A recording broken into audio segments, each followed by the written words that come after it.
Today I'm in El Ciego to visit Marqués de Riscal, the oldest winery in the region. El Ciego is a traditional town surrounded by vineyards, but have a look at this. This is the Hotel Marqués de Riscal, designed by Frank Gehry, who also designed the Guggenheim Museum in Bilbao. Hello, Marta. If you're visiting the winery, it's a spectacular place to stay, to eat, and to drink some wine. And I've been given a tour by Marta Sanchez. Thank you so much. You're welcome. Well, so Nev, here is where take place the first fermentation for premium wines. You can see that here we have French oak tanks, 14 French oak tanks, 14,000 kilo each.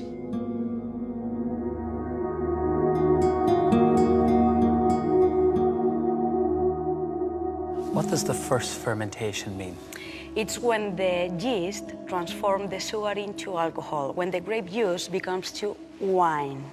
It takes 14 days. And during this first fermentation, the yeast transforms the sugar into alcohol and CO2. This gas makes that the skins that are inside Go up to the top. Exactly. What's happened from the skins, we take the color of the wine. So during this first fermentation, we have to mix all the solid part with the liquid part to take the color of the wine. So all the grapes that go in here are hand-picked, are hand-selected? All our grapes are hand-picking, but here is selecting berry by berry. We have to choose the best moment to make the harvest.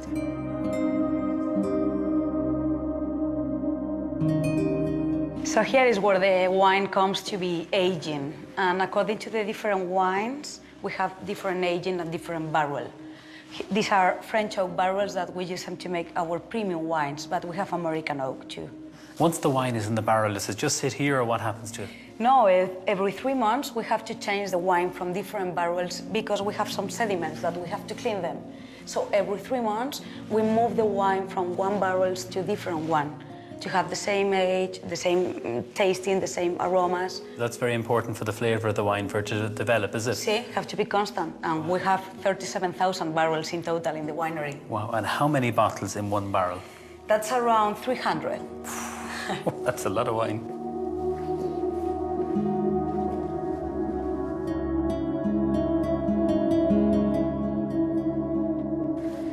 So Neven, like you know, this is the oldest winery in Rioja. It was run in 1858, and now is the 5th generation of the owners. And this is their own private collection. We call this place the cathedral. And Marta, how many bottles of wine are stored here? Around 130,000 bottles are stored here since the first year bottling in this winery, since 1862 to nowadays. Most of these wines are still alive, are drinkable. Very impressive.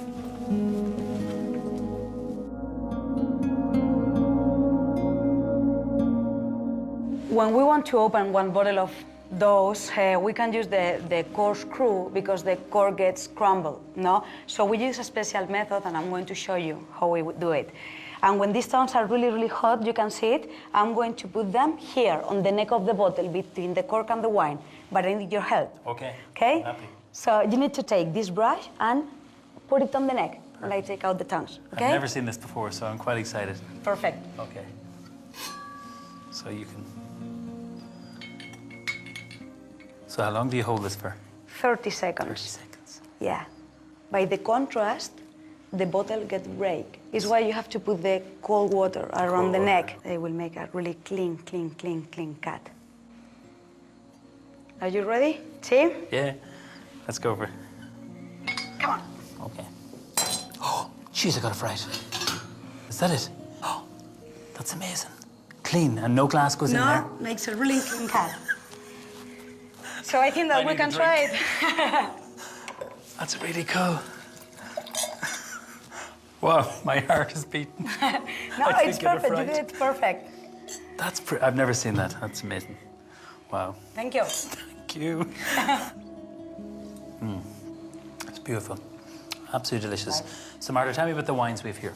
See, according to the age, into the barrel and into the bottle, we have the different kind of wines. The first one is a crianza.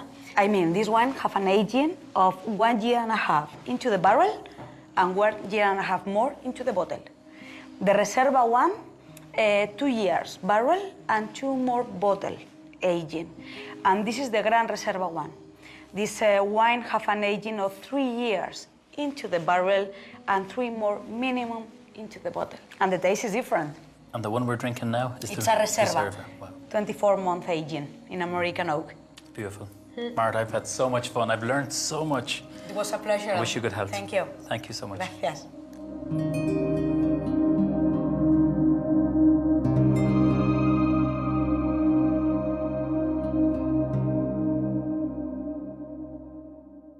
I've had the pleasure of visiting many lovely wineries over the years, and to go into the cathedral and see all the old wines was something very special. Now, in this next dish, I'm using a really nice wine, and this is from the Marqués de Riscal, and this is the Rioja de Reserva. So when you're cooking like a red wine sauce with this, we're going to make some beef rolls, make a lovely stuffing. You can really taste the quality of the wine in the sauce. First thing we need to do is to make our stuffing. So we heat the pan, and this is a very unusual stuffing. We have parsnips, a little bit of curry powder, so it's quite quirky, but it's delicious. So a nice drizzle of some rapeseed oil. I'm going to just sweat off 1 onion, which I've finely diced. Into the pan. Spread that out a little bit. That'll just come right up now in a moment. And parsnip. I've just simply peeled the parsnip with a potato peeler, and then I've just grated it, just using a microplane. So I'm going to put some parsnip into the stuffing. It's a little bit different, but I think it works really well. Stir the onions for a moment. Add in the grated parsnip. So this is 1 parsnip I'm using here. And one of my favourite herbs in the stuffing is fresh thyme. So just pick off the tiny little leaves of this. This is just your regular common thyme. You can get lemon and orange, so many different varieties, which they grow here in Airfield. So just stir the pan. I'm going to let this soften for a minute or two. And then I'm going to add in the curry powder. It's actually a spice that goes really well with parsnip. 2 teaspoonfuls, and this is mild curry powder, by the way. It's not hot. It's aromatic, and it works really well because we're going to braise the beef lovely and slow. The most important thing about making the stuffing is to make sure that you cook out the curry powder. So I'm just going to add in some white breadcrumbs into this, and that'll soak up all those lovely juices. This needs to cook, so you bring it back up to a heat and let it slowly cook. So reduce the temperature underneath the pan, and it'll get really soft and moist. So from this is one we have cooked.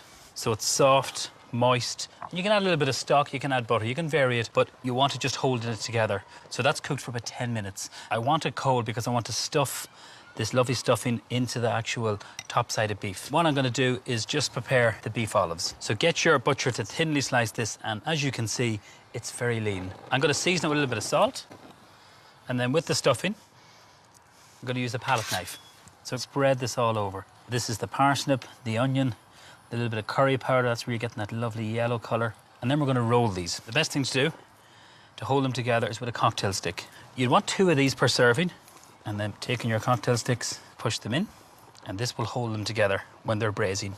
So what I'm going to do now, I'm just going to wash my hands, and then we're going to seal these off in the pan before I braise them to get colour and start the cooking process. Some rapeseed oil. So we have them already seasoned. That's what you want to hear. As soon as they hit the pan, they begin to cook. So this is the first stage. You have your vegetables. So I've chopped carrots, onions, celery, and a little bit of thyme and bay leaf. So I've just softened them in oil, nothing else. Deglaze it with some of the red wine, and this is the Reserva, so it is.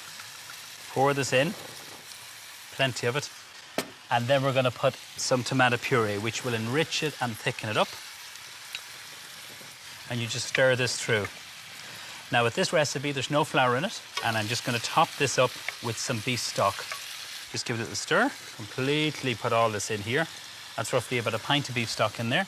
And you literally bring that to the boil. Just put the lid on, just to speed up the whole process. So I'm just going to turn over the beef. Look at that, that's perfect.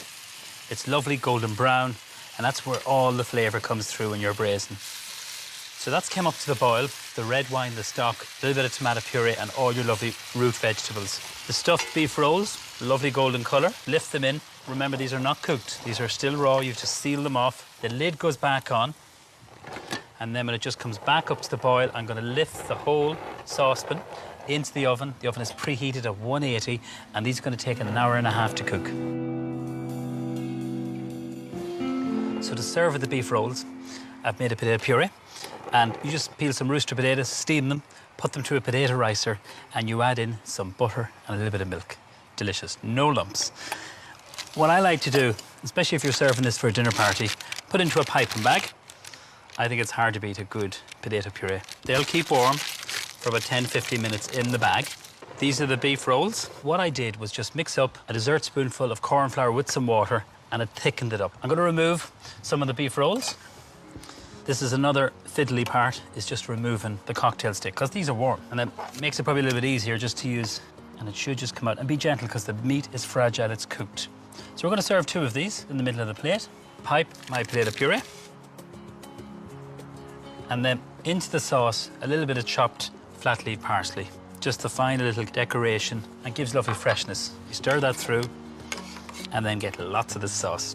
So you're seeing all that lovely carrot, the celery, and the lovely sauce. I've cooked a little bit of broccoli. I have a couple of these over to the side.